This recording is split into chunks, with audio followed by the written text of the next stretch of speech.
Salmo 28. Vamos meditar por alguns minutos.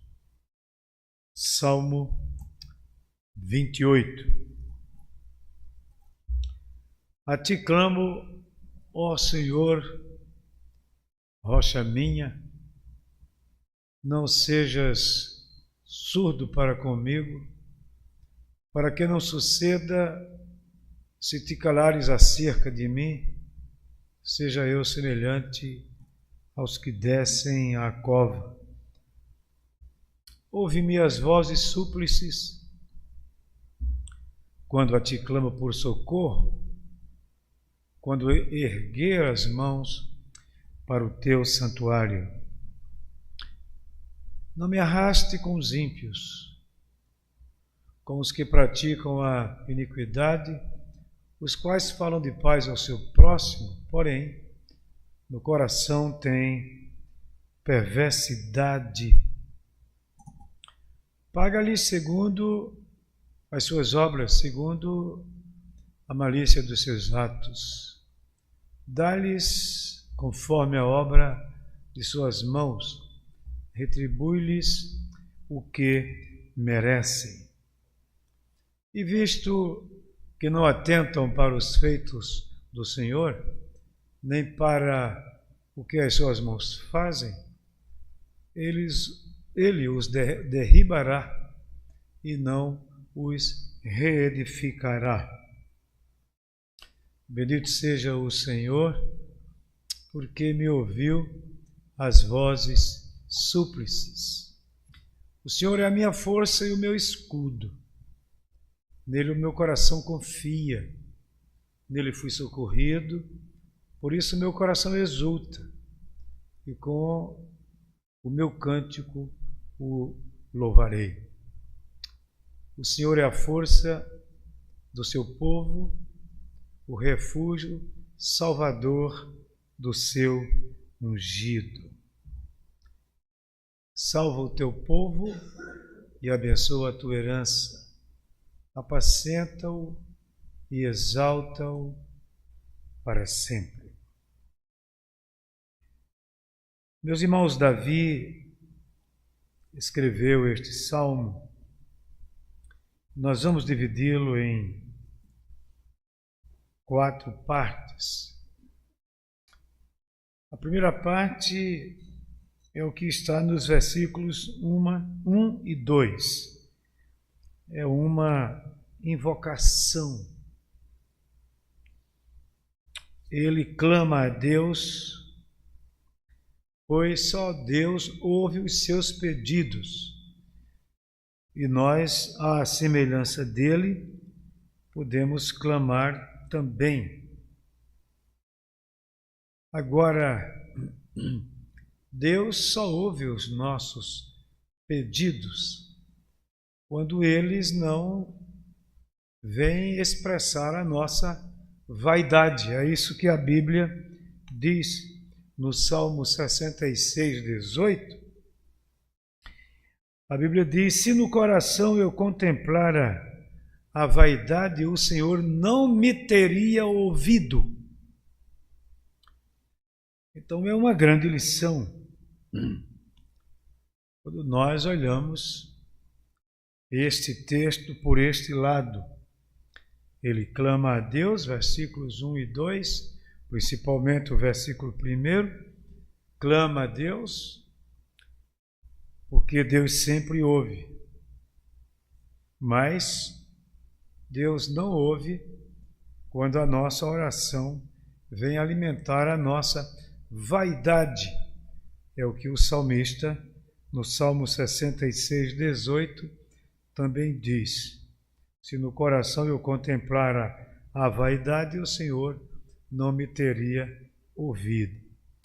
Versículo 2, ele diz, quando erguer as mãos, na última parte, erguer as mãos para o teu santuário. Erguer as mãos é um costume oriental na oração, e que muitas pessoas também assim o fazem. Não há nada proibido. mas esse é um costume puramente oriental. E a Bíblia narra em Êxodo, 1 Reis e outros textos mais, por exemplo, nesse texto do primeiro livro dos Reis, Salomão orou com as mãos erguidas. É uma prática comum entre eles ali. Quando a gente chega ao Muro das Lamentações, a gente vê muitos judeus balançando a cabeça. Ali é uma atitude deles também que reflete uma outra atitude que eles tinham em oração. De modo que essa invocação de Davi é uma lição para nós. Todos nós podemos e devemos clamar a Deus por socorro. Os versículos 3 a 5 é uma súplica bastante direcionada. Olha o que Davi pede. Ele pede que o Senhor o proteja contra os ímpios e que sejam eles punidos. Interessante como nós podemos imitar Davi nestes termos. Quando olhamos Lucas 23, 34, vemos que Jesus orou, dizendo: Pai, perdoa-lhes, porque não sabem o que fazem. Como é que ficamos aqui? Podemos orar nos termos como Davi orou ou não? É claro que nós podemos. E é interessante que nós analisemos isto para não haver qualquer dúvida quanto à objetividade dos dois. Jesus sabia que estava ali para dar sua vida pelos pecadores, tinha vindo para isto e orava por aqueles que foram responsáveis, humanamente falando, por lhe tirar a vida. Ele tinha o dever de orar por eles, como orava por nós, porque Cristo veio morrer, dar a sua vida pelos pecadores para salvá-los.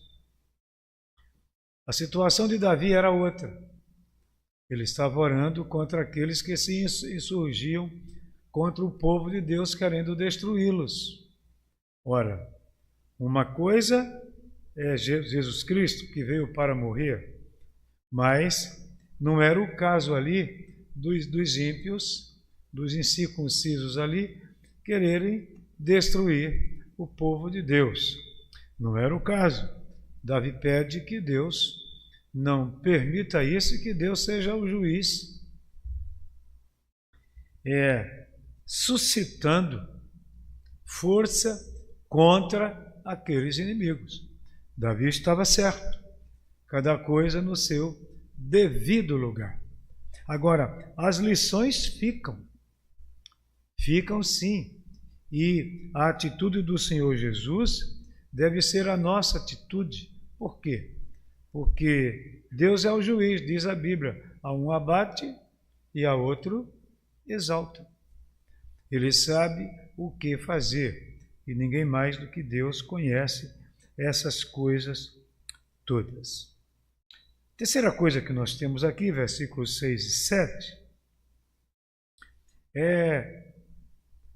Davi expressa a sua confiança. Aliás, apresenta o seu testemunho, antes de tudo, quanto à sua confiança em Deus.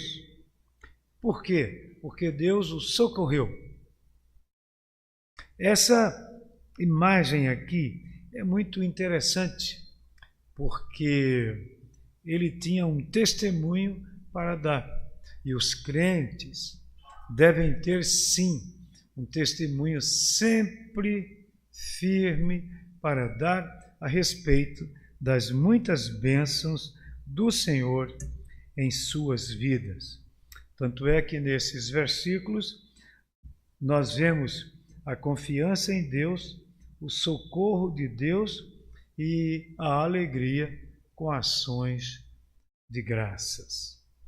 Finalmente, versículos 8 e 9, nós vemos que o coração de Davi transborda e por isso ele pode interceder pelos outros.